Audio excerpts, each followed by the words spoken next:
बिहार में 3 दिवसीय दौरे पर आई महामहिम राष्ट्रपति श्रीमती द्रौपदी मुर्मू यात्रा के आखिरी दिन पहुंची गया। महाबोधि मंदिर तथा बोधि वृक्ष के नीचे पूजा करने के बाद पहुंची दक्षिण बिहार केंद्रीय विश्वविद्यालय के दीक्षांत समारोह में हिस्सा लेने 103 छात्रों को किया सम्मानित। भारत की राष्ट्रपति महामहिम श्रीमती द्रौपदी मुर्मू बिहार दौरे के तीसरे दिन गया पहुंची। गया पहुंचने के बाद राष्ट्रपति ने बोधगया महाबोधि मंदिर पहुंच बुद्ध की दर्शन एवं पूजा अर्चना की। इसके बाद वह टेकारी अनुमंडल के पंचानपुर स्थित दक्षिण बिहार केंद्रीय विश्वविद्यालय में आयोजित दीक्षांत समारोह में हिस्सा लेने पहुंची। CUSB में आयोजित तीसरे दीक्षांत समारोह में राष्ट्रपति द्रौपदी मुर्मू ने 103 छात्रों को गोल्ड मेडल प्रदान करने के साथ ही वर्ष 2018, 2019 एवं 2020 में टॉप करने वाले 6 विद्यार्थियों को तीनों श्रेणियों के मेडल से भी नवाजा। दक्षिण बिहार केंद्रीय विश्वविद्यालय के तीसरे दीक्षांत समारोह में मुख्य अतिथि के रूप में शामिल होने वाली राष्ट्रपति द्रौपदी मुर्मू पहली बार विश्वविद्यालय के विजिटर के रूप में दीक्षांत समारोह में भाग ली और संबोधन के दौरान अपनी खुशी भी जाहिर की। सभी उत्तीर्ण छात्रों को बधाई देते हुए कही कि कुल 103 टॉपर्स में से 66 छात्राएं हैं, जो महिला सशक्तिकरण को दर्शाता है, जिनमें से केवल 10 टॉपर्स को राष्ट्रपति द्रौपदी मुर्मू ने स्वर्ण पदक से सम्मानित किया। भारत की महामहिम राष्ट्रपति श्रीमती द्रौपदी मुर्मू 20 अक्टूबर 2023 को दक्षिण बिहार केंद्रीय विश्वविद्यालय के तीसरे दीक्षांत समारोह में स्नातक, स्नातकोत्तर और डॉक्टरेट डिग्री प्राप्तकर्ताओं की एक सभा को संबोधित करते हुए कही कि बिहार अवसरों की धरती है। कोई भी व्यक्ति अपनी पृष्ठभूमि की परवाह किए बिना कड़ी मेहनत और जुनून से कुछ भी हासिल कर सकता है। बिहार के पास एक महान विरासत है और आपको महान भारतीय संस्कृति के उत्तराधिकारी के रूप में गर्व महसूस करना चाहिए।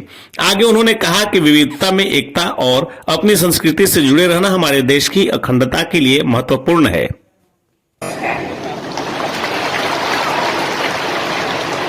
आज उपाधियां प्राप्त करने वाले दक्षिण बिहार केंद्रीय विश्वविद्यालय के सभी विद्यार्थियों को मैं बहुत बहुत बधाई देती हूँ। उत्कृष्ट प्रदर्शन के लिए पदक प्राप्त करने वाले विद्यार्थियों की मैं विशेष सराहना करती हूँ। मुझे ये बताया गया है कि विद्यार्थियों की को दिए जाने वाले पदकों की कुल संख्या 103 है। इन पदकों में 66 पदक हमारी बेटियों के लिए हासिल किए। मैं पदक विजेता छात्राओं को विशेष बधाई देती हूँ। आज जिन 25 विद्यार्थी ने यहाँ स्टेज पे गोल्ड मेडल लेने के लिए आए, उनमें से भी उन 25 में से भी 18 छात्राएं थे और 7 छात्र। प्राय सभी उच्च शिक्षण संस्थानों में छात्राओं का श्रेष्ठ प्रदर्शन किया जा रहा है। ये एक बहुत ही सुखद बदलाव है। ये एक बेहतर समाज के निर्माण की दिशा में भारत की प्रगति का व्यापक भी है। मैं समझती हूँ कि इस विश्वविद्यालय में छात्रावासों के नाम गांधी और मैत्री जैसी महान ऐतिहासिक विभूतियों के नाम पर रखने के मूल में छात्राओं की प्रतिभा को प्रोत्साहित और सम्मानित करने की सोच निहित है। मैं महिला सशक्तिकरण में सहायक ऐसी प्रगतिशील विचारधारा की सराहना करती हूँ। देवियों और स्वजनों, सभी देशवासी इस बात पर गर्व का अनुभव करते हैं कि हमारे देश में बिहार की इस धरती पर ही विश्व की पहली लोकतांत्रिक व्यवस्थाएं खुली हुई थी।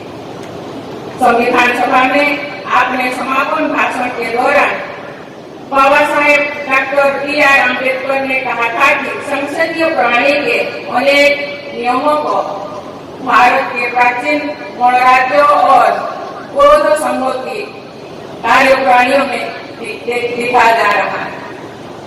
भारत के संविधान और आधुनिक गणराज्यों के निर्माण में भी डॉक्टर सच्चिदानंद सिन्हा और बाबू राजेंद्र प्रसाद सिंह बिहार की अनेक विभूतियों ने अमूल्य योगदान दिया है। प्राचीन काल से ही बिहार की दृष्टि प्रतिभाओं को विकसित करने के लिए प्रसिद्ध रही है। बिहार की धरती पर ही चाणक्य और आर्यभट्ट जैसे प्रकांड विद्वानों ने समाज और राज्य की व्यवस्था से लेकर गणित और विज्ञान के क्षेत्रों में ऐसे क्रांतिकारी योगदान दिए जिनसे पूरी मानवता के विकास। इस विश्वविद्यालय में विज्ञान की शिक्षा जिस भवन में दी जाती है उनका नाम आर्यभट्ट भवन रखा गया है तथा सामाजिक विज्ञान के शिक्षण हेतु निर्मित भवनों का नाम चाणक्य भवन रखा गया है। इस नामकरण की वास्तविक सार्थकता यहाँ के आचार्यों और विद्यार्थियों द्वारा विश्वस्तरीय शिक्षण और सोच के लिए प्रयास करने में भी दिखाई दे।